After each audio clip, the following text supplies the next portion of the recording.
سیاسی شخصیت عمران خان کی عالمی مدنی مرکز فیضان مدینہ باب المدینہ کراچی حاضری اور نگران شورا سے ملاقات۔ پاکستان کی سیاسی شخصیت عمران خان نے منگل کے روز دعوت اسلامی کے عالمی مدنی مرکز فیضان مدینہ کا دورہ کیا۔ اس دوران انہوں نے دعوت اسلامی کے نگران شورا حاجی عمران اتاری اور مجلس رابطہ کے اراکین سے ملاقات کی۔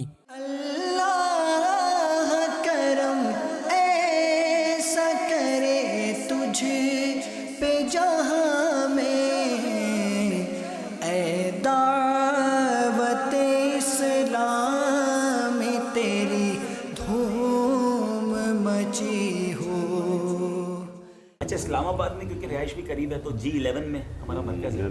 جی تو ضرور کبھی وقت نکالیں، وہاں پر جمعرات کو اجتماع بھی ہوتے ہیں۔ جو اتنی سانس سے اتنی نیکیاں کما لیں، ماشاءاللہ، بعد میں مرنے کے بعد نیکی کمانے کا موقع نہیں ملتا۔ ویسے آج کل تو سب سے زیادہ ضروری ہے کہ یہ تبلیغ کی جائے، سچائی کی،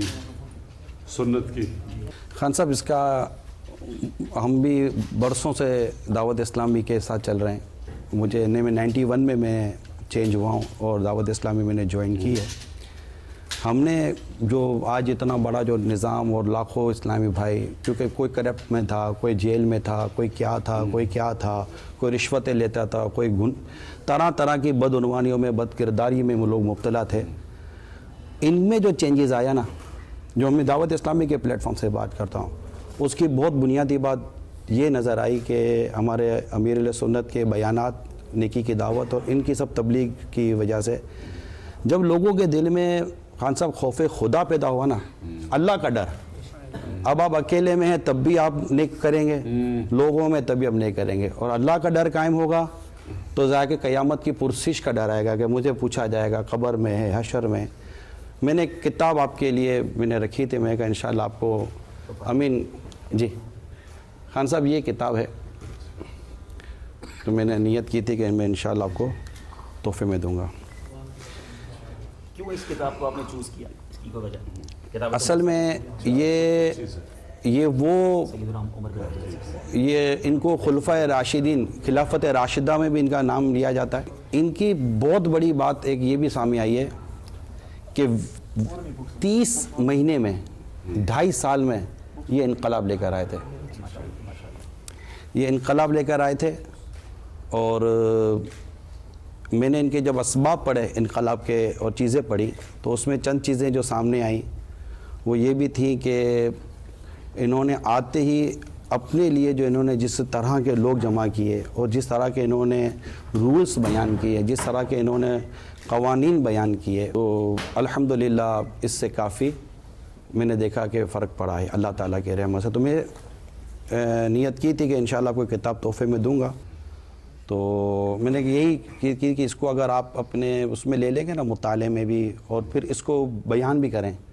کہ دیکھیں فلاں جگہ پر عمر بن عبدالعزیز رضی اللہ تعالیٰ نے یہ کیا، یہ کیا، یہ کیا،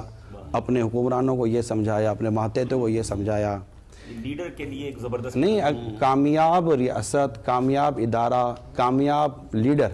بننے کے تمام تر میں سمجھاؤں کہ مدنی پھول قرآن و حدیث و خلفۂ راشدین کی، خلفۂ اربعہ کی روشنی میں اگر میں دیکھوں اور آقا صلی اللہ علیہ وسلم کی سنت مبارکہ کی روشنی میں دیکھیں تو ان کی سیرت میں،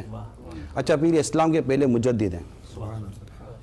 اسلام میں کم و بیش 100 یا اس کے آس پاس مجدد آئے ہیں، ان میں یہ اسلام کے پہلے مجتہد آئے ہیں، یہ مجدد تھے۔ ہر صدی کے آخر میں اللہ تعالیٰ ایک مجدد پیدا فرماتا ہے جو دین کے معاملے کو درست کرتا ہے۔ ان کی مشاورت کے تعلق سے کچھ آپ فرمائیں کہ ان کی مشاورت میں کون سے لوگ تھے؟ خوف خدا والے اور علماء، پھر ان کی مجلس کا یہ عالم تھا شاہد بھائی کہ ان کی مجلس میں یہ علماء کو اور دیگر کو بٹھا کر موت کا واعظ سنتے تھے، موت کا واعظ سنتے تھے اور اپنے لوگوں کو سنواتے تھے تاکہ وہ دل میں خوف خدا پیدا ہو۔ کوئی اچھا مسلمان بن گیا تو وہ اچھا شہری بھی بن جائے گا، وہ اچھا انسان بھی بن جائے گا، وہ کرپشن سے بھی۔ حاجی عبداللبیب دل میں خوف خدا ہی نہیں ہے صحیح، تو آدمی کیا کرے گا؟ خان صاحب یہ غیبت کی تباہ کاریاں کتاب، اس کی ہمارے معاشرے کو بہت زیادہ 1800 ایگزامپلز ہیں اس کے اندر، کہاں کہاں ہم جملہ ایسا کہہ جاتے ہیں جو غیبت ہو جاتی ہے۔ اس میں مطالعے کو ضرور اس خان صاحب کے ساتھ جانی چاہیے کہ مطالعے میں رہیں۔ اللہ کرم ایسا کرے تجھ پہ جہاں میں، اے دعوت اسلام تیری دھوم مچی ہو